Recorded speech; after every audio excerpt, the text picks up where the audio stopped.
ഉമ്മച്ചൻ്റെ സംസ്കാര ചടങ്ങുകൾ നടക്കുന്നതിനിടെ എല്ലാവരെയും ഞെട്ടിച്ചുകൊണ്ട് അശ്വിൻ അപ്രത്യക്ഷനാകുന്നു. അതിനിടയിൽ ജീവന് ലഭിക്കുന്ന ലൊക്കേഷൻ അന്വേഷണത്തെ കബനി നദിക്കരയിലെ ഒരു എസ്റ്റേറ്റിലേക്ക് കൊണ്ടുചെന്ന് എത്തിക്കുന്നു. ആ വീട്ടിനുള്ളിൽ എന്തായിരിക്കും അവരെ കാത്തിരിക്കുന്നത്? നിങ്ങൾ വന്നാട്ടെ, നമുക്ക് കഥയിലേക്ക് പോയി നോക്കാം.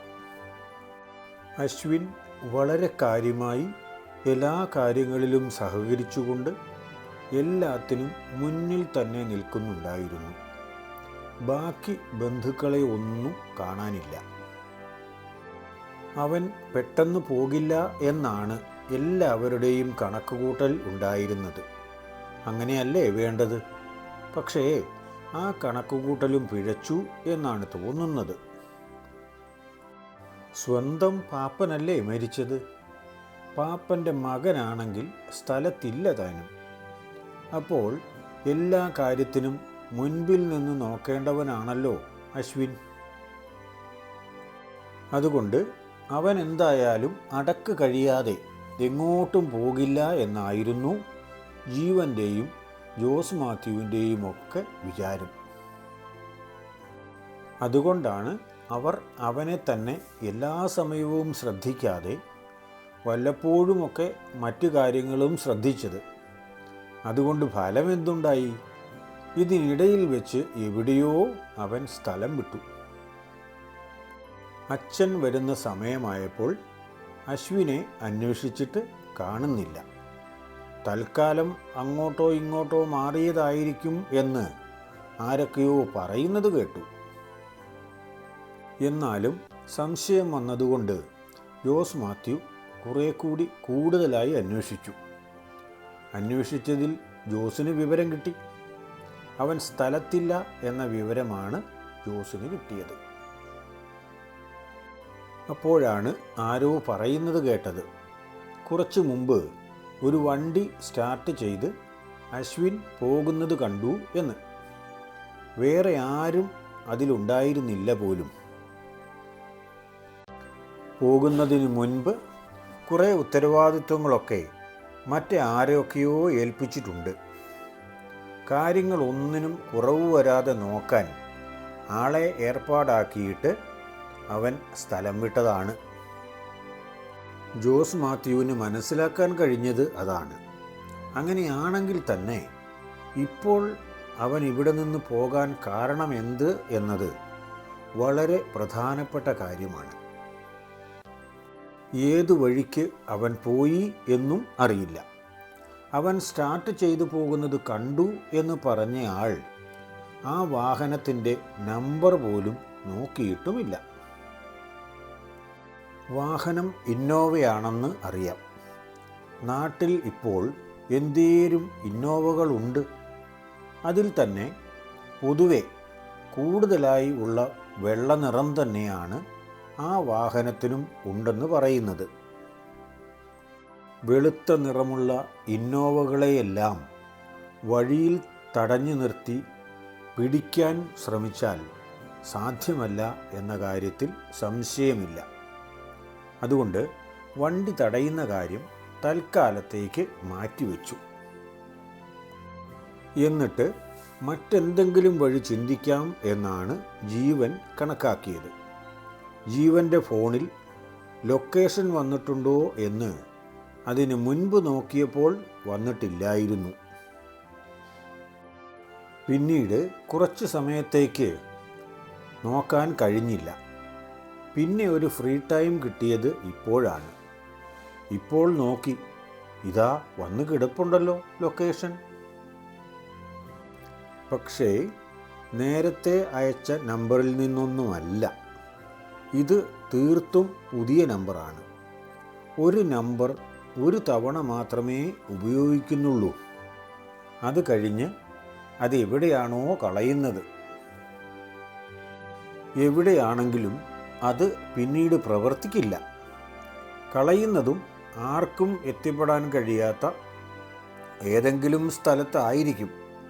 പിന്നെ എങ്ങനെ അത് കണ്ടുപിടിക്കാനാണ്? ഉമ്മച്ചൻ്റെ അടക്കിന് അച്ഛൻ വന്നു കഴിഞ്ഞു. അച്ഛൻ മാത്രമല്ല, മെത്രാനും വന്നിട്ടുണ്ട്. കനപ്പെട്ട സംഭാവന രൂപതയ്ക്ക് കൊടുക്കാറുണ്ടെങ്കിൽ പ്രവൃത്തിയൊന്നും പ്രധാനമല്ല.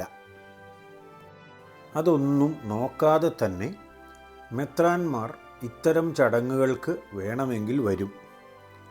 അങ്ങനെ വന്നെങ്കിൽ മാത്രമല്ലേ അവരുടെ കുടുംബക്കാരുടെ അടുത്ത് നിന്ന് ഇനിയും ആവശ്യം വരുമ്പോൾ സഹായം കിട്ടുകയുള്ളൂ.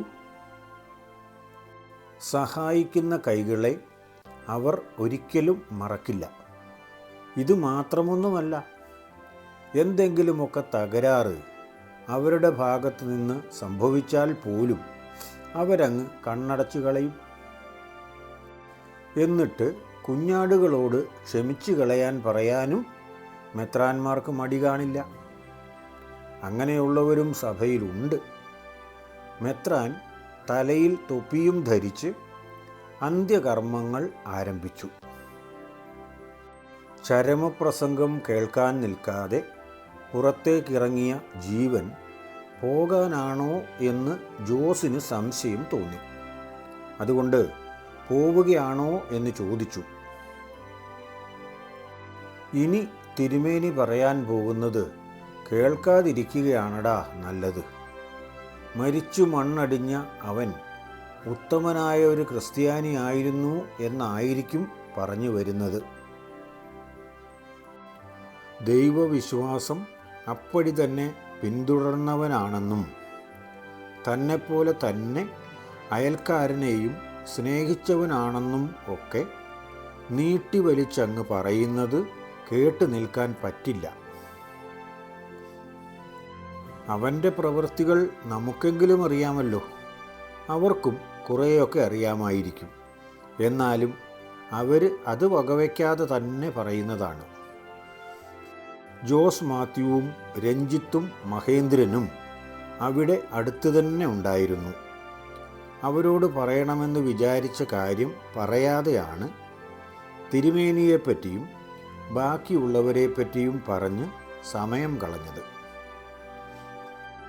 അധികം ദൂരേക്ക് പോകാത്തതുകൊണ്ട് വീണ്ടും അവരെ വിളിച്ചു. തിരുമേനി തകർത്ത് പ്രസംഗം തുടങ്ങിക്കഴിഞ്ഞിരുന്നു. കൂടുതൽ ആളുകളും അതാണ് ശ്രദ്ധിക്കുന്നത്. ജോസേ, നമ്മൾ രാവിലെ മുതൽ കരുതിയിരുന്ന ലൊക്കേഷൻ അല്പം മുമ്പ് എത്തിയിട്ടുണ്ട്. അവിടെ പോയാൽ ഒടുക്കത്തവനെയും കാണാം. ജീവനോടെ ആയിരിക്കില്ല എന്ന കാര്യം തീർച്ചയാണല്ലോ. ലൊക്കേഷൻ കാണിക്കുന്നത് പുൽപ്പള്ളി സ്റ്റേഷൻ പരിധിയിലാണ്. എവിടെയാണെങ്കിലും എന്താ സാറേ, ഇപ്പോൾ അന്വേഷിച്ചു പോകാൻ ഒരു താല്പര്യവും തോന്നുന്നില്ല. ചെന്നാൽ കാണാൻ പോകുന്നത് എന്താണെന്ന് സംശയം വേണ്ടല്ലോ. ഇവിടെ നിന്ന് തന്നെ നമുക്കതറിയാമെങ്കിൽ പിന്നെ എങ്ങോട്ട് പോകുന്ന കാര്യത്തിൽ എന്തെങ്കിലും ത്രില്ലുണ്ടാകുമോ? പറഞ്ഞിട്ട് കാര്യമില്ലല്ലോ രഞ്ജിത്തേ, നമ്മുടെ പണി ഇതായി പോയില്ലേ. പോയല്ലേ പറ്റൂ. ഇനിയിപ്പോൾ നമ്മളിവിടെ നിന്നാലും ഇല്ലെങ്കിലും ഉമ്മച്ചൻ്റെ കാര്യം ബാക്കിയുള്ളവർ തീരുമാനമാക്കിക്കൊള്ളും. പിന്നെ പെട്ടിയിലേക്ക് അല്പം പൂക്കൾ വാരിയിടാം. അതുമാത്രമാണ് നമ്മളിവിടെ നിന്നാൽ നമുക്ക് ചെയ്യാൻ കഴിയുന്നത്. അത് നമ്മൾ ചെയ്തില്ലെങ്കിലും കുഴപ്പമൊന്നും വരാനില്ല. അതുകൊണ്ട് നമുക്ക് പോകാം. അപ്പോൾ തന്നെ അവർ പുറപ്പെട്ടു. പുൽപ്പള്ളി സ്റ്റേഷനിലെത്തിയപ്പോൾ 4 മണിയായിട്ടുണ്ടായിരുന്നില്ല. അവിടെ ലൊക്കേഷൻ SHOയ്ക്ക് കൈമാറി. അവിടെ അന്ന് ചാർജിലുണ്ടായിരുന്ന സബ് ഇൻസ്പെക്ടറുടെ പേരും രഞ്ജിത്ത് എന്ന് തന്നെ ആയിരുന്നു. നല്ല പേരായതുകൊണ്ടായിരിക്കും. ആ പേരിലുള്ള കുറേ ആളുകളുണ്ട് ഡിപ്പാർട്ട്മെൻറ്റിൽ തന്നെ. ഒരു രഞ്ജിത്ത് മറ്റൊരു രഞ്ജിത്തിനെ കാണാൻ ചെന്നതുപോലെയായി. സ്റ്റേഷൻ പരിധിയിൽ നിന്നും കുറെ കൂടി അകലെയാണ് കൃത്യമായ ലൊക്കേഷൻ കാണിക്കുന്നത്.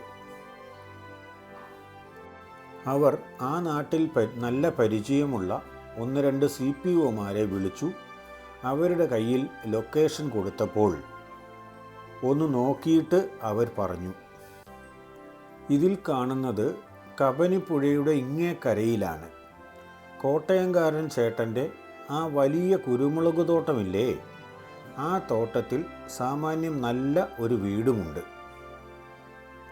വീടെപ്പോഴും അടഞ്ഞു കിടക്കുന്നതാണ്. അച്ചായൻ വന്ന് വിളവെടുത്ത് പോവുകയേ ഉള്ളൂ. മറ്റു പണികളെല്ലാം എടുപ്പിക്കുന്നത് അതിനടുത്തുള്ള ആളുകൾ തന്നെയാണ്. അവർക്ക് കൂലി കൊടുക്കാൻ പോലും അയാൾ ഇങ്ങോട്ട് വരാറില്ല, അയച്ചു കൊടുക്കുകയാണ് ചെയ്യുക. ലക്ഷണം കണ്ടിട്ട് ആ വീടാവാനാണ് സാധ്യത. നമുക്കവിടെ പോകണോ സാറേ? പോകണമെന്നോ? അതെന്തൊരു ചോദ്യം! പ്രധാനപ്പെട്ട ഒരു കാര്യത്തിന് വേണ്ടിയല്ലേ ഈ ലൊക്കേഷൻ അയച്ചിരിക്കുന്നത്. ഏതായാലും പോയേ പറ്റൂ. ജീപ്പ് ഇറക്കിക്കോളാൻ മാത്രമാണ് അവിടുത്തെ SI ആയ രഞ്ജിത്ത് ആ CPOയോട് പറഞ്ഞത്. അപ്പോൾ തന്നെ ജീപ്പ് സ്റ്റാർട്ട് ചെയ്യുകയും ചെയ്തു. റോഡ് നല്ലതാണെങ്കിലും വളവുകളും തിരിവുകളുമാണ് ധാരാളമായി ഉള്ളത്. അതുകൊണ്ട് വളരെ പെട്ടെന്ന് നമ്മുടെ വാഹനം അവിടെ എത്തുകയില്ല. പിന്നെ പോലീസ് വാഹനം കാണുമ്പോൾ മറ്റു വാഹനങ്ങൾ സൈഡാക്കി കൊടുക്കുന്നതുകൊണ്ട് താരതമ്യേന വേഗത്തിൽ സ്ഥലത്ത് എത്താറായി. വലിയൊരു തോട്ടത്തിന് പുറത്തായി വണ്ടി നിർത്തി. ഇതിനുള്ളിലേക്ക് റോഡുണ്ടാക്കിയിട്ടില്ല. ബൈക്കിന് പോകാനുള്ള വീതിയേ വഴിക്കുള്ളൂ. നടക്കുന്നതായിരിക്കും നല്ലത്. ആ സ്ഥലം പരിചയമുണ്ടായിരുന്ന CPOയുടെ പേര് ജോജു എന്നാണ്. ജോജുവിന് ഈ പ്രദേശം നന്നായി അറിയാവുന്നതാണോ? അതെ സാറേ, ഞാൻ കല്യാണം കഴിച്ചിരിക്കുന്ന വീട് ഇവിടെ അടുത്ത് കബനിഗിരി എന്ന് പറയുന്ന സ്ഥലത്ത് നിന്നാണ്. അത് കാരണം പലപ്പോഴും ഞാനിവിടെ വന്നിട്ടുണ്ട്. ഇപ്പോൾ കുടുംബസഹിതം അവിടെയാണ് താമസിക്കുന്നത്. ഈ തോട്ടത്തിലേക്ക് വരാൻ ഇതല്ലാതെ വേറെ വഴിയുണ്ടോ? ഞാൻ ഉദ്ദേശിച്ചത് റോഡ് തന്നെ ആകണമെന്ന് നിർബന്ധമില്ല, അല്ലാതെ ഏതെങ്കിലും വഴി. ഇതുപോലെയുള്ള ഒരു വഴി അപ്പുറത്തുകൂടെയും ഉണ്ട്. അവിടെയും തോട്ടത്തിന് പുറത്തു വരെ ജീപ്പ് ചെന്നെത്തും. അതിനുശേഷം ഉള്ളിലേക്ക് പോകാൻ വഴി പ്രത്യേകമില്ല. രണ്ടു വശവും കിളച്ച് താഴ്ത്തിയിട്ടിരിക്കുന്നത് കൊണ്ട് ചെറുമാതിരി വണ്ടിയാണെങ്കിൽ പോലും പോകാൻ ബുദ്ധിമുട്ടാണ്. പഴയ മോഡൽ ഒരു ജീപ്പാണെങ്കിലോ? എന്നാലും വിഷമം തന്നെയാണ്. പിന്നെ വണ്ടി പഴയതായതുകൊണ്ട് പോയാലും സാരമില്ല എന്നാണെങ്കിൽ കൊണ്ടുപോകാൻ കഴിഞ്ഞെന്നിരിക്കും. ഇപ്പോൾ നമ്മുടെ കാര്യം അങ്ങനെ അല്ലല്ലോ സാറേ. അവരെല്ലാവരും അങ്ങോട്ട് നടന്നു. എസ്റ്റേറ്റിൻ്റെ നടുവിൽ മൂകമായി നിൽക്കുന്ന ആ കെട്ടിടം ഇനി എന്തെല്ലാം രഹസ്യങ്ങളാണോ പറയാൻ പോകുന്നത്. കബനി എസ്റ്റേറ്റിലെ ആ കെട്ടിടം എന്തെല്ലാം രഹസ്യങ്ങളാണ് ഒളിപ്പിച്ചു വച്ചിട്ടുണ്ടാവുക? അതെല്ലാം വെളിപ്പെടാൻ പോകുന്നുണ്ടോ? അതറിയാൻ നമുക്ക് കൊലയാളിയുടെ 93-ാം ഭാഗം നഷ്ടപ്പെടുത്താതിരിക്കാം. ഇഷ്ടമായെങ്കിൽ ലൈക്ക് ചെയ്യാനും കൂട്ടുകാർക്കൊക്കെ ഷെയർ ചെയ്തു കൊടുക്കാനും ചാനൽ ഒന്ന് സബ്സ്ക്രൈബ് ചെയ്യാനും മറന്നേക്കല്ലേ.